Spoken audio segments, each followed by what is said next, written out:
money's great and growing it's great. But at the same time, like life enjoyment, total alignment, full purpose feels so incredible. I stopped calling myself only an agent. I started telling people I buy properties too. Just by doing that, 2 properties hit my desk over the next 6 months.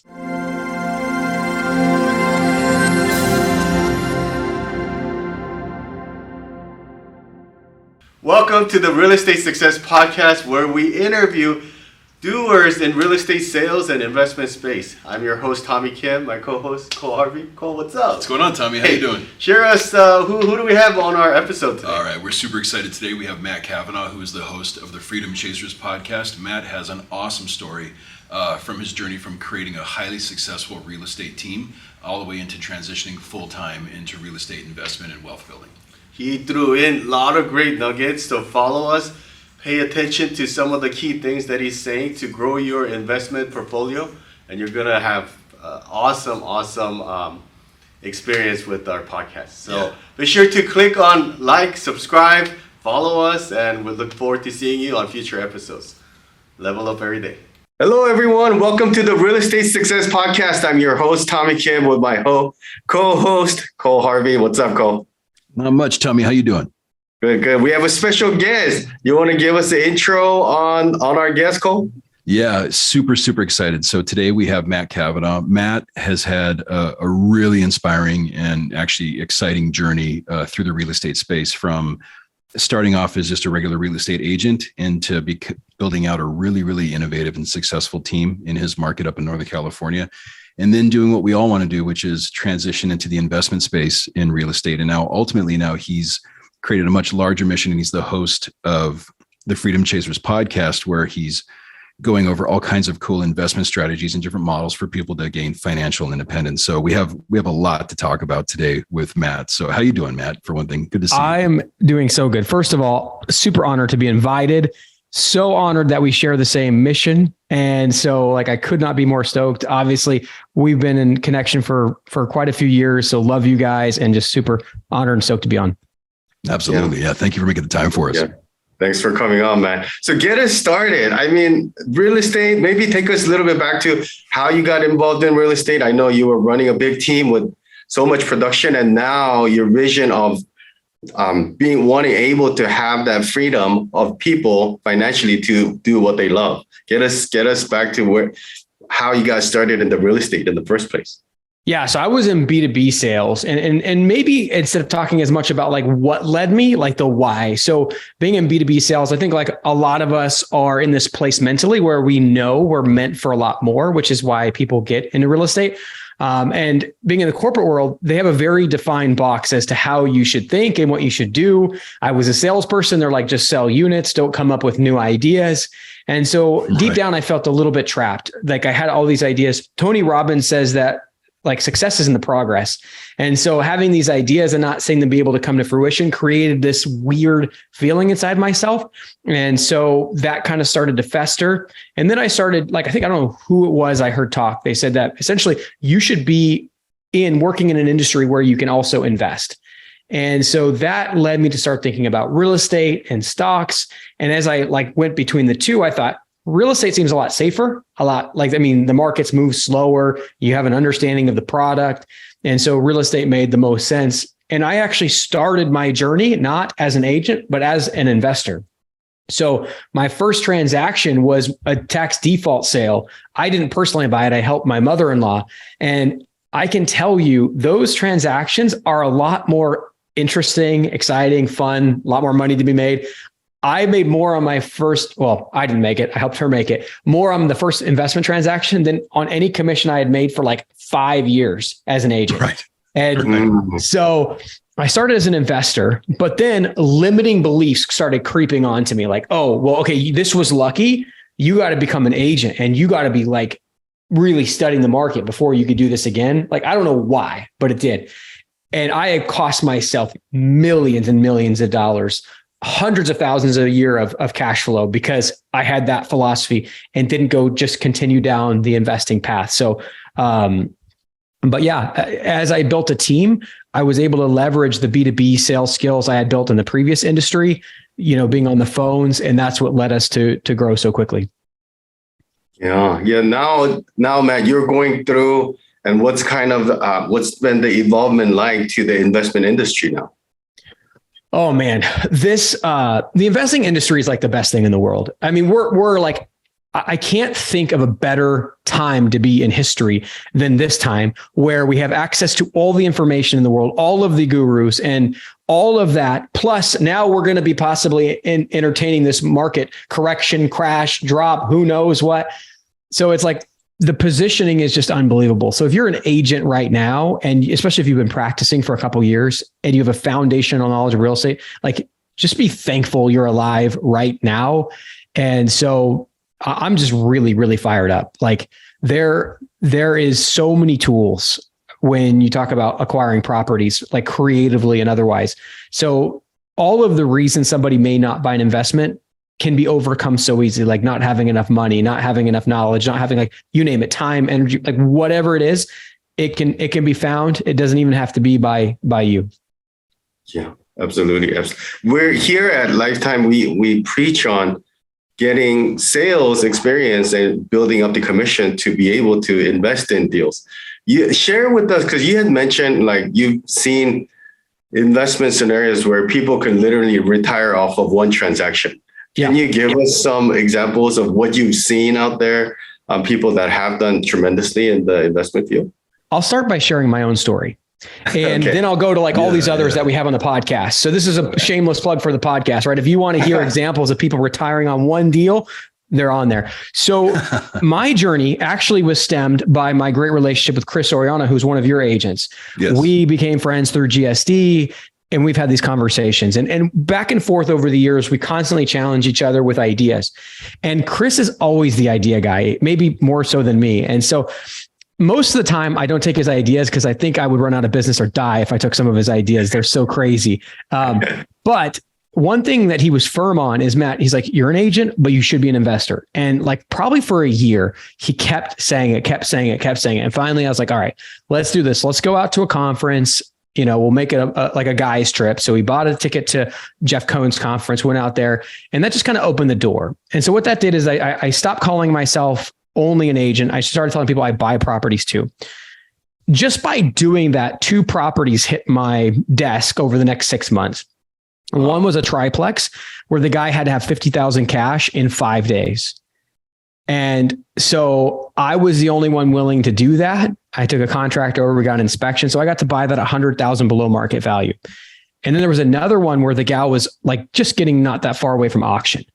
And so she wanted to sell the property. We called the bank to see if she could sell it normally. They wouldn't work with her. So I gave her an option. We could still try, or I give you this cash offer, walked her through the whole process. She chose the cash offer. So with those 2 properties, we made $190,000 of profit on the one after we sold it 2 years later, and $135,000 on the other. Those 2 properties plus $100,000 of down payments that we used formed the $440,000 we used to buy 3 properties in Chicago. The rents on those were $11,300 a month. So that's not all profit, but we paid cash, so there's not a lot of expenses. And so I personally, because I don't live extravagantly, could live off the income of those properties. It was 5 transactions, 7 if you count the resales, but 5 properties. It felt like 3 transactions because 3 happened at the same time. And I went from 0 passive income to I don't have to work again if I don't want to, like that. And I was like, oh my goodness, like this is nuts. And not to mention, I put in $100,000. But I own these properties that I bought for $440 that appraised for $795. So we created like $700,000 of equity. And I know with you guys, I'm preaching to the choir because like I know you guys do some epic stuff. And this much, like it was just life-changing. And then I'm like, why in the world am I only focused on being an agent? I don't need to give up being an agent, but why am I not tapping into this world? And so over the last few years, I've just gone way deeper into this. And now we own 60 units and we're interviewing people that do things that still seem so big to me, like a $2 million profit on a single deal. Like that just seems insane, but people are doing it. People are doing it actually much bigger than that, but yeah. Well, no, I was going to say that. I mean, Matt touched on what I've always felt was such an important point, and that's that if you're a practicing real estate agent, you're in the game, right? I mean, it's as close to insider trading as you're ever going to get in any other market space, right? And so, we do see so many different opportunities with our own clients who are just out in the field that unless agents are thinking that way, they miss out on. But really, it's all just out there for us to grab and to play with. 110%. Yeah, man, I know from you teaching classes before too, you're a master of Enneagram and personality profile and all that. A lot of people that I talk to, especially agents, every real estate agent wants to be real estate investors. They know it's lucrative. They want to be there. And why do you think is the reason like that they don't really pursue that avenue? So it's based on a number of different factors. So for each person, it might be a little bit different, but it's complexity. So complexity is the enemy of action. So it depends on how they build the picture in their mind of what it looks like. Some people don't take action because of fear. And so when you start breaking down the elements of fear, you can start to understand the possibility of overcoming those things. So for example, and most agents that I know, they don't do the deep dive on themselves. And it doesn't even it's deep, but it doesn't take that long, right? So let's say, and hopefully this will provide a lot of value. If you're a person that's scared of taking action in regards to buying a property, let's say it's based on you don't want to lose money, then use somebody else's. There are so many people around you that would really be excited if you took their $250,000 and helped them create an extra 25 to 50 with it in the next 12 months. And so you look at I don't know much about how to price the investment properties. That's what appraisers or your brokers there for. Literally, if you just start mapping, okay, I would buy a property right now, and then you start listing out your own internal objections, then what can solve that objection? Or better, you guys are going to probably ask me what book I like, and I'll just preempt that and say who, not how. You don't even probably need to read the book. The title is enough. Sure. So when you look at your objection, who can solve that objection for me? Okay, I don't have money. Who's got the money? Okay, I don't have the knowledge. Who's got the knowledge? Real estate is one of the best industries in the world because all of the things that you'd need are pretty well defined within people. There are private money lenders, there are appraisers, there are home inspectors. It's just so crazy. We buy properties that in states that I've never been to, I'm wiring money to people that I've never met. It's just nuts. But if you are able to trust professionals, all of your objections should be able to be completely eliminated. Well, and since you brought that up, I'd be curious now, since you mentioned Chicago. So what is kind of your current investing picture like? I mean, I know are you working out of state, or you stick within California? Kind of what kind of stuff are you getting into right now? The only thing I own in California is my primary and one other place, which I'm actually recording from right now because I bought it creatively. Okay. And so I had intentions of selling everything in California, but the primary, just due to the cash flow being so much better out of state. And just as a side note, I don't think cash flow is the only reason people should invest, but I am a cash flow until you're at retirement level first kind of mentality.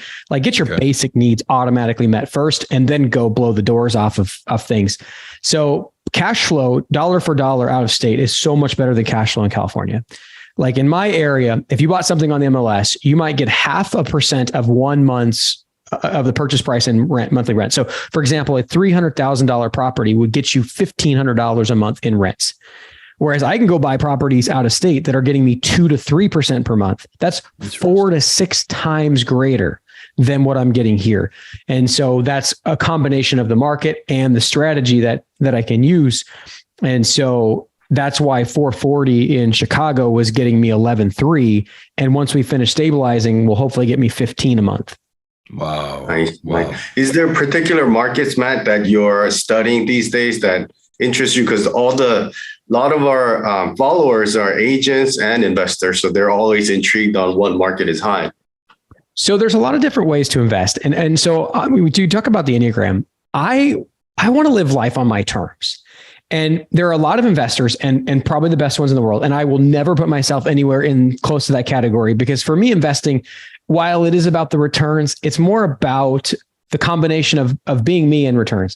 I like new things. So I'm willing to sacrifice some returns to have some fun. So your typical investor is going to ask, what's the perfect market for the best returns and the perfect this and whatever. I love the fact that I own single family homes outside of Chicago, a mobile home park in Oklahoma, a single family house over here. We're going to buy some lifestyle properties across the country. And So for me, I don't spend as much time on the market research, although we just taught a class this morning on it. And so if I were wanting to define the perfect market, I would look at, first of all, what are the trends of people migrating across the country? You can get that by going to U-Haul, Penske, et cetera. So you find out where is it inflowing, maybe the top 10. Then what I would do is find out what kind of team could I build in each of the states. And by building a team, I'm just talking about having 5 or 10 phone conversations. Like that's usually all it takes to build a team. And so you can go on places like Zillow and they have an agent finder. So thank you, Zillow. Like I'm so grateful for Zillow. They do so much of my work for me. And they categorize everybody. They give me the phone numbers, all those types of things.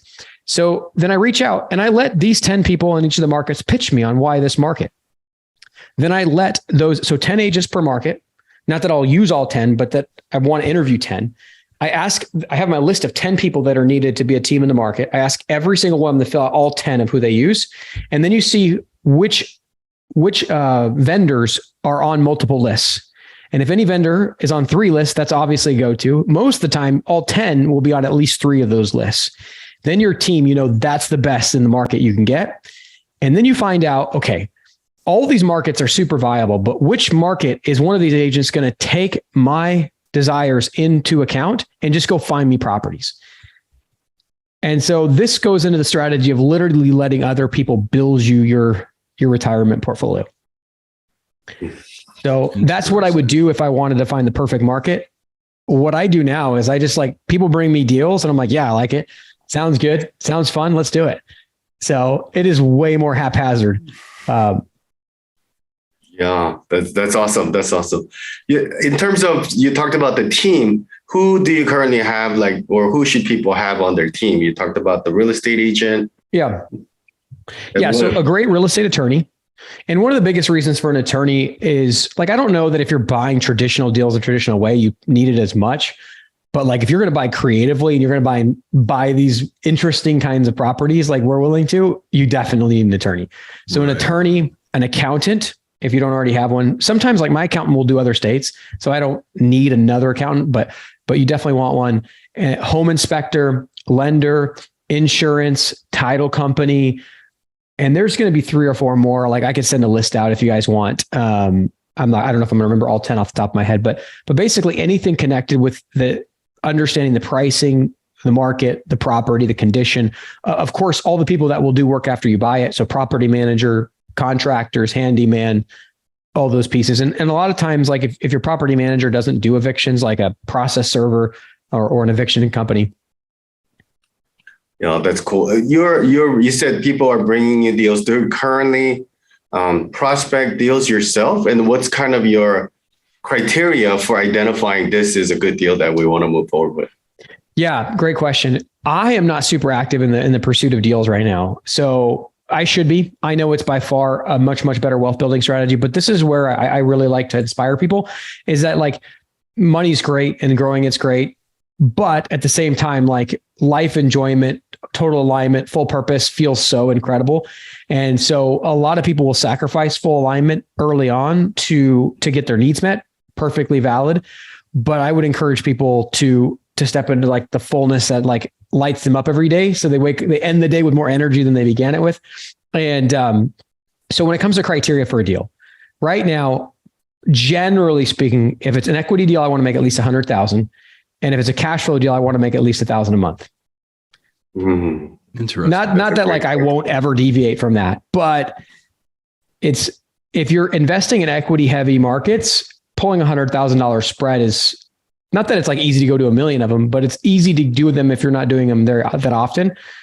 And so that allows me to know, okay, if I'm going into it with the complete expectation of 100K profit or more, the market could have a really big downturn and you'll still usually be okay. I see. Yeah, that's a great criteria. What were some challenges that you were running into? Share with us maybe a couple of challenges as you're transitioning and doing all these things and building out your portfolio. Yeah, I mean, there's all kinds of challenges.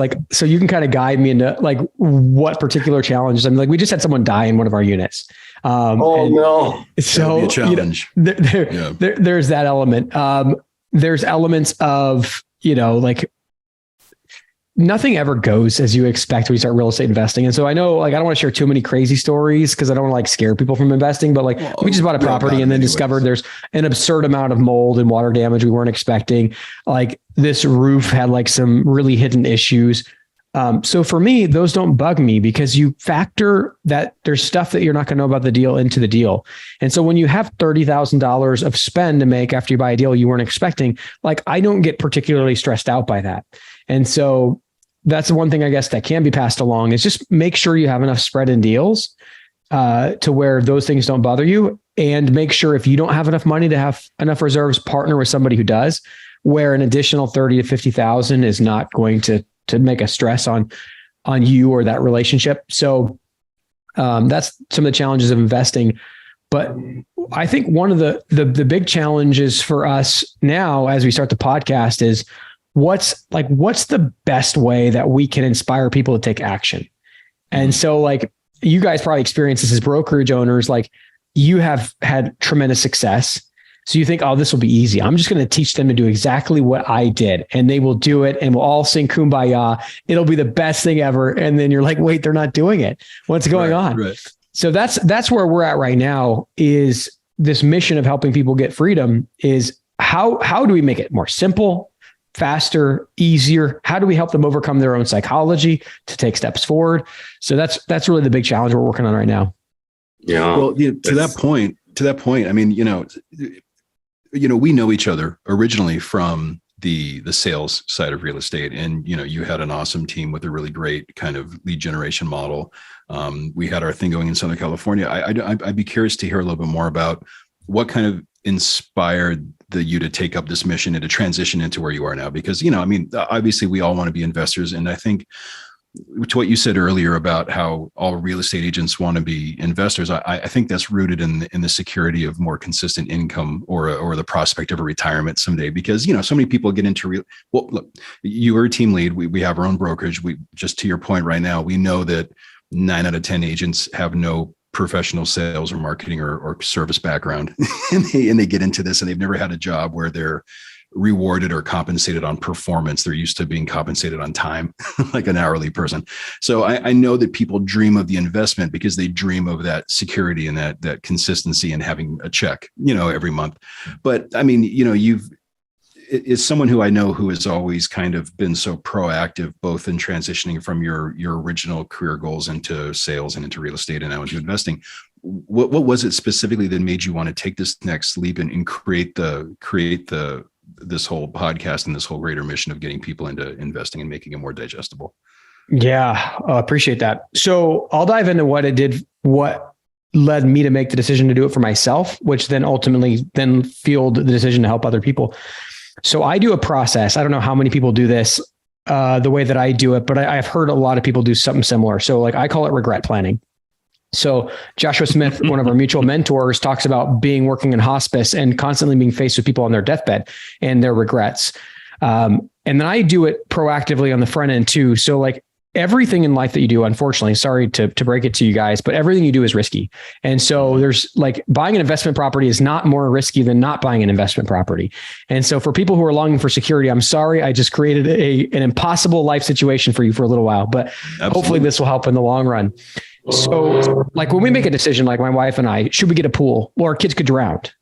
Right. So that's a very real thing. But also if we don't get a pool, they don't get all the benefit of these hot summers in Central California. They don't get the benefit of swimming, which is an unbelievable joy for our kids. They swim every single day, multiple times. So we sat down and we thought, okay, like if something goes wrong, like what situation would be worse? Like, would it be worse if our kids came to us and said, you didn't give us the experiences and allowed us to be free and live our lives? Or would it be worse to have a kid drowned? And then how would we deal with that? And then what sort of safety parameters should we put in if we do buy a pool, as an example?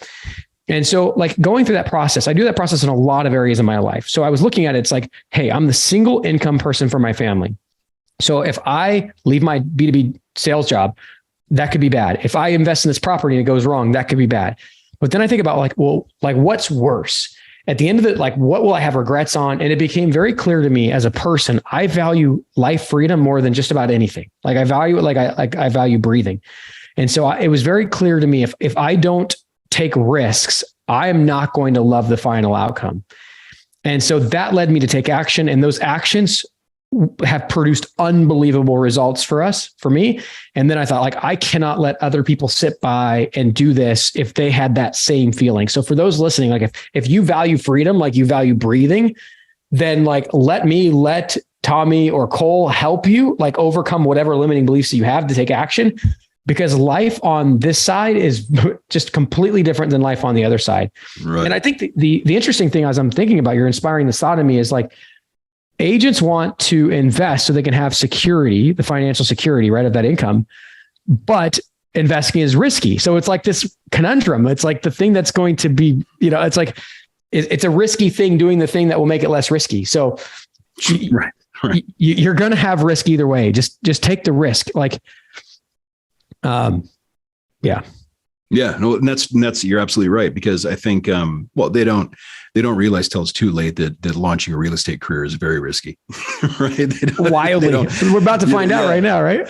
Well, I'm not worried about right. I don't. Yeah. That's a separate topic. I think we talk about this a lot, right? I mean, I've been licensed for 14 years now. Tommy a little bit longer. We've seen this. It's just that 80% of the agent population has only been licensed for like 7 years. So they don't know what it's like, but it's all good. There's opportunity regardless. I mean, when I got started, there was a few agents selling every REO on the planet. And we were like, my God, they're busy, and now the market's been great and everyone's busy too. But I think for me, at least, I know that in the real estate landscape, there's agents, but agents don't, in general, most brokerage models don't have agents thinking conceptually about investing themselves in the product they sell, let alone understanding the product they sell or building or anything like that. But honestly, it wasn't until I started working with Tommy that I even understood kind of the full playground that we had access to, and I think it always interests me how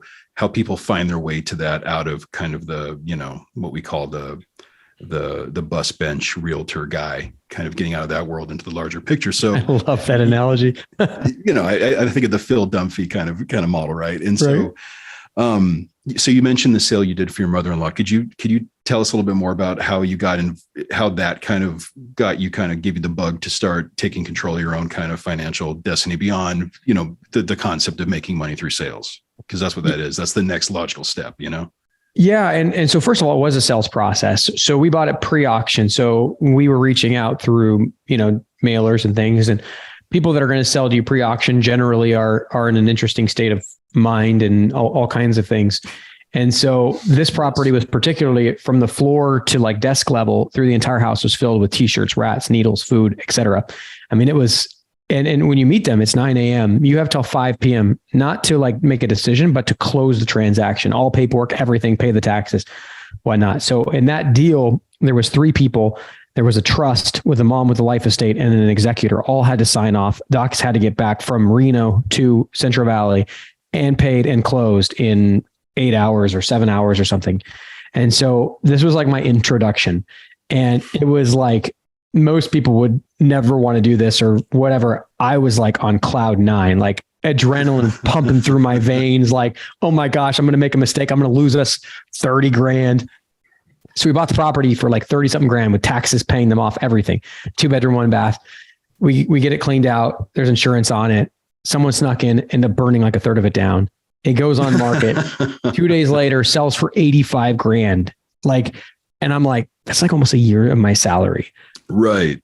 And it's certainly more than like one deal's commission. That's for sure. Correct. And so like, honestly, I don't know that I would have gone to real estate if I would have like approached it just as the agent role. I'd probably been like, I mean, yeah, it's good money, but for all that risk, so it's weird. Like thinking about it, like you guys are causing me to think deep.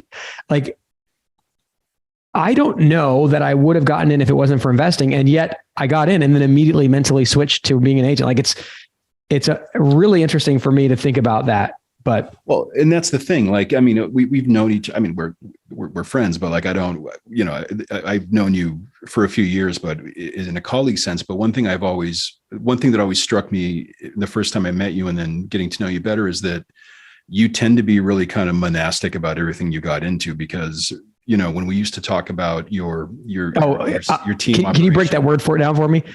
Well, meaning that like you were a math teacher, I believe, correct? Yes. And you were all in on being a math teacher. Yes. All in. Okay. Yep. Got it. But then when you became a real estate agent, you went, well, you first you did B2B sales and you went all in on understanding the conversion process. And then you built out a really impressive real estate team and you had a really nice operation. And just the way that, I mean, I know that's old news, but it just, the way you considered everything from how you interacted with the community to your follow-up process, the way you thought in terms of like an annual calendar. And like, you always had you were really good at creating systems. I noticed compared to a lot of agents, you thought much, much larger. And so anytime we interacted with you or your guys up in Turlock, it always felt way different from anyone else we dealt with. And that's why we all liked you guys so much. Right. And so I've noticed that you tend to really go into things really, really deeply. And it's very obvious that that's what you're doing now because you've moved on from the sales thing. And now the way you speak about your investment goals is like, no, I'm securing my cash flow first and foremost. Then I'm going to worry about equity. So I guess that's something I've always recognized in you. I guess my larger question to circle back was just kind of like, was there anything in specific or in particular that made you decide to fully exit the aside from the drama, but the sales aspect of it and go all in on your investment model and that being the focus of what you do for your family? Yeah, great question. And I guess to be clear, like we're not like completely exited. It's Right. just more or less automated.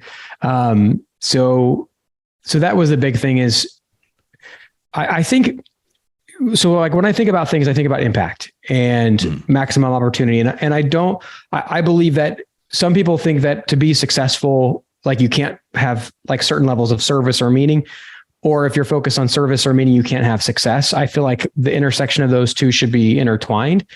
And so the big rationale was the government focuses on taxing people who make income, and they don't focus on taxing people who have own assets. Right. And there's all kinds of benefits that go along with ownership beyond taxation. And so it became very clear that the freedom that I was preaching to my agents was possible, but not likely, in the sense that like, how many agents that I take on were really going to get to deep 6-figure, 7-figure incomes? Like how many of them were going to really put the work in to get all those deep sales skills and all that stuff? Yeah, it's possible, but it's going to be a small few, maybe more than if they didn't work with me, but not by some huge factor, right? I think we all know 90% of the real estate agents don't make it. And then of the 10% that do, 90% are just living fairly modest lives. And so I thought, it's being generous. I think it's possibly so. And so like, but with investing, I'm like, this doesn't take as much skill. Like maybe it takes some decision skill. And it certainly doesn't take as much work. And so I thought, like, if I'm being real with myself and my actual goal is to really help people get financial freedom, like, am I doing them a service by teaching them, hey, well, first of all, you got to learn phone sales or some sort of marketing skills. And then you got to deploy that. You got to work tirelessly for years to build this nice income. And then eventually maybe you'll save enough for a down payment and buy something. Or why don't we just skip all that and just go straight to what actually produces at the end? Because like, even like with referral business, like there are people that can be sustained with decades on referral business, but a lot of people, even in market shifts, most of their referral business dries up and they end up getting knocked out anyways. Yep. And so my thought was, if investing truly is a better vehicle, then I'm doing myself and everybody I'm helping a disservice by not getting them to focus their attention there. It's interesting. It's kind of like, I didn't come up with this, but I did hear someone say that, on one hand, you want to have a referral based business because you don't want to be 60 years old calling expireds every morning. But at the same time, you also don't want to you want to invest so that you're not showing houses on a Saturday when you're 60 either. So it just, it goes both ways. Right. That is absolutely 100%. Yeah, exactly. And I think I like along those lines, like relationships are more valuable than sales skills, in my opinion. Yes. Which is hard for me to say because I just love my sales skills and I want to validate all the effort I put into building them. But relationships are more important. And then investing is like a absolute next level compared to that. Well, so speaking of relationships, can you tell us a little bit about who you're working with on Freedom Chasers and how this kind of came to be? Because I know there's a lot of overlap between people from your sales background in real estate that are now kind of joining you on the investment side. Can you tell us a little bit about that? Yeah. So relationships mean a lot to me. And so like there's like certain personalities, I'm one of them. Like we like to have a small inner core. Like I love to have a million acquaintances and then a handful of people that are like, they're my people. They're tied to me. I open up to them. And so like John's one of those guys, Tim's one of those guys. And so Tim hired me to coach him for a couple of years. And it got to a point where like, he wanted me to start teaching him how to do these, train him on how to convert these deals. And I thought, like that's going to take a long time and I'm going to have to charge him a lot of money and I don't want to charge him a lot of money. So I was just like, why don't I just convert him for you and we'll work on a percentage? That's what led to the deals that came in Chicago. And so then from there, he basically has been managing these properties for me. So like, he's a big reason I went from where I'm at. Like I was able to transition those funds. And so as a result, we've developed this huge relationship. And then we were both like, hey, we were both future planning. Like what do we do when we have a retirement level passive income? Do we keep doing what we're doing? It's like, we like it, but I don't think either of us would feel like it fulfilled our entire being. And so as we thought about it, we're like, well, we both love having deep conversations with people and exposing ideas and thoughts and so on and so forth. So we're like, well, let's just start podcasting and we'll see what happens. Like we'll commit to doing a year. And if it's something that we like, we'll keep doing it. My goodness. Like it's unbelievable. Like in every possible respect. And so I don't ever seeing us going back, but like, it's just for me, like I love investing deeply into people. And so like one of the challenges I thought through is like, well, I'm the type of person that would rather invest deeper into fewer people, but it's harder to create a big impact by investing in few people. And so you can make the argument, well, you invest deeply in one person, then they invest deeply, and then there's some snowball effect. But it's like, yeah, that's true. But how can I invest deeply in a lot of people? And so that's where like the podcasting ideas start coming in. It's like, well, if you're having deep conversations with people that then get out to the world, then you can impact a lot of people by proxy. And so I'll still have like a skeleton crew business model in mind. I like building businesses that way. And so like in the businesses, there'll be few very deep relationships, but in the impact, we're trying to move to mediums where we can have humongous impact. Interesting. That's fantastic. Matt, we're with Matt Cavanaugh from Freedom Chasers. Fantastic investment. I know. Thank you so much for all the time that you're spending with us. Maybe finish it off with a few more questions. One deal that you can maybe share with us that was memorable for you, acquisitions, how you got it, what kind of profit you saw from that's memorable for you. Gosh. Yeah. And we've shared several of them already. So, but I would say the one that I haven't shared is the mobile home park deal. Yeah. That'd be really interested in that actually. So mobile home park deal, we bought this 38 space mobile home park for $170,000. And wow. So this mobile home park is half full. So it currently brings in about $2,500 a month. And when full, it should bring in about $7,200 a month and about $6,000 in profit. So we're working on the process of filling this deal. So when you ask me, like, what deals do you want to share? Like the biggest numbers are exciting, but to me, it's about how fun was that deal to negotiate and how like many uniquenesses were there. So for those that have invested in mobile home parks, some of the key features you need to look for, like, is it on septic or sewer? Is it on well or city water? Or is the power individually metered? Those are things that can have profound impact on how much you might have to spend. So this wholesaler brings me this deal and I realize it's like everything that I want. Everything's individually metered. Everything's monitored by the city. All the infrastructure is new. Everything is like perfect underground and it's not even made by me. To hook up a new site is $20. The taxes, okay, get this, the property taxes on the whole property per year, $200. So like this is not California, people. Obviously not. It is unbelievable. So I'm like, yes. Now there was one negative aspect. I would have bought it anyways, but the negative aspect was this park had tenant-owned homes and I am not getting toilet calls from Oklahoma, And so I'm like, gosh, how do we deal with this? So we ended up working out a deal with the seller that we sold all the properties to the tenants, and he had sold most of them already. I was like, you can keep the revenue from that process. We don't want to own any of the homes anyways. We just get the space rent first. And we just were able to drop over $100 and something thousand on the purchase price to make that happen. So now we don't own any of the homes. And ironically or not, there's a couple homes that are becoming available. And he is asking what we want to do with them. And so we're probably going to work out a deal where I will continue to not own them, but maybe I'll make some small profit by finding the person that will come in and own it. So super stoked about that deal. So once that's fully stabilized here in the next 18 months, it'll be about $6,000 a month net. And yeah, so. Damn. And that's a fantastic story. I think everyone loves, like you said, I mean, and this is everyone likes the big, sexy numbers, but I mean, I'd rather win like a bite at a time like that. That's much more exciting, I think. 100%.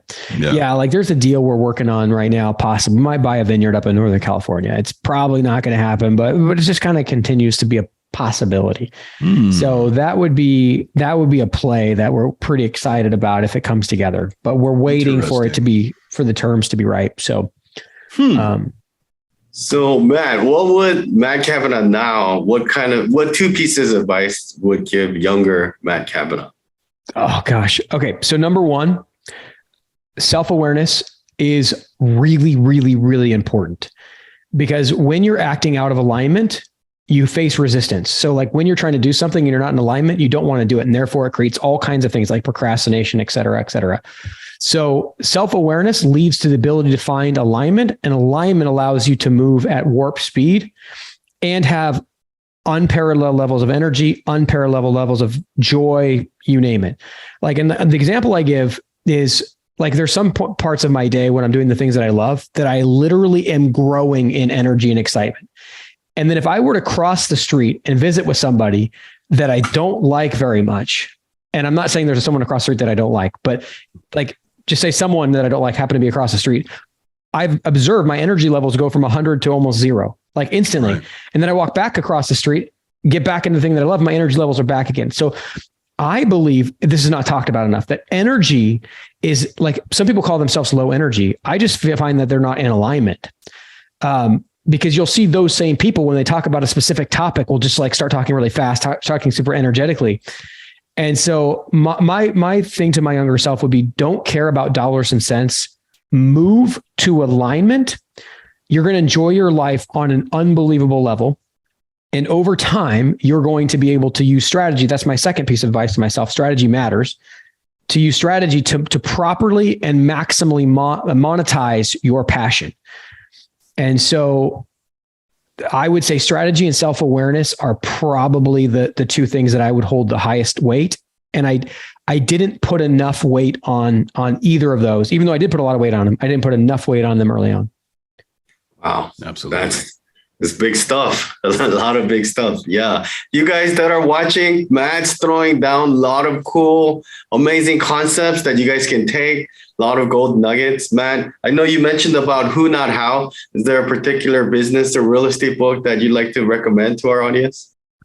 Other than that one? I can't get away from the fact that I'm all about, just like living a great life. And I think like The Power of One More by Ed Milet. It's a book that I'm going through again right now. And I mean, the way he describes the emotional house that you prepare for yourself, like a lot of people that are in business are chasing success. Whereas I think, it's better to chase freedom. And so, like if you have a lot of success, but your house is filled with envy, it's filled with jealousy, it's filled with these negative emotions, like it's just not as good as if your house is filled with these just amazing, emotions most of the time. Yeah. Absolutely. We feel so fulfilled and so energized with all your input. That's amazing. So in last, do you want to ask you your contributions to community? Do you have any like communities that you're passionate for? Yeah. So, I mean, we have the Free Freedom Chasers group for that purpose. So we want to provide a free way for people to get from zero to retired. Of course, there's things that they can get from us if they want to go faster or whatever. But I always want to be able to provide a way for somebody that doesn't have those financial resources to be able to get from zero to at least financially free. And so that's one of the contributions that we're doing, is at least making sure we're giving enough free content and free stuff that people can do it without spending money. We actually just took in, and this is my style, right? Because I want to invest deeply into people. So my old sales boss from the B2B job, we stay in touch. And he calls me up and he's like, hey, I got this guy who might be marrying my daughter. He needs money for college. And like, can you help? Most people would probably just send a check. I'm like, dude, have this guy fly out. He lived with us for a month and he worked on our property. We gave him money, but then we mentored. And so, that's like the style. That's the way I love to contribute. Like, giving money is great, but like, any way that we can just, give a vision to somebody or some skills. So that's fantastic. Yeah, that's Thank you for all that you do. Yeah. Likewise, guys. Yeah. So in last, how can our audience reach out to you, Matt? I know they're going through what you're saying. They're super empowered. They're like, what is my clarity? What is my why? And what's the best way they can reach out? Yeah. So if I haven't already, I'll send you my link tree. And so on that link tree, they'll be able to see our free Facebook group. That's probably the easiest way to be able to get in and ask questions. And we post a lot of stuff in there. Beyond that, like if they just wanted to reach out to me on Facebook, just as a direct message, that's super great too. So just so they know what we're doing. So we record 5 to 7 episodes per week. We're currently releasing 3. We've been consistently building our editing team. So within the next probably month, from the date of this recording, we'll start releasing 5. And then the plan is, as we start monetizing, we'll use that money to build the team more so we can shoot more. We want to get to 20 episodes or 20 like similar things a week. And so these are all stories that come out. So they could check us out on YouTube or on Apple Podcasts. But that's what we hope to be doing for at least the next 20, 30 years, is putting out stories, tactics, insights to get people to freedom. Fantastic. That's fantastic. Yeah, that's huge. Those of you guys, go ahead and check out Freedom Chasers on Facebook, on YouTube. Matt's an amazing person. Thank you so much, Matt, for all your time today. And as always, with everything that we do, our slogan, level up every day. Love it. Cole, any last words? No. Thank you so much for your time, Matt. It's never enough time with you, but I think that I'm really excited to see what you guys go with the Freedom Chasers, and I think our audience is gonna be really excited about what you're doing. Well, like it, all man. right. And same thing with your Success Podcast. All right. Thank you so much, man. Okay. Level up every day, guys. Bye now.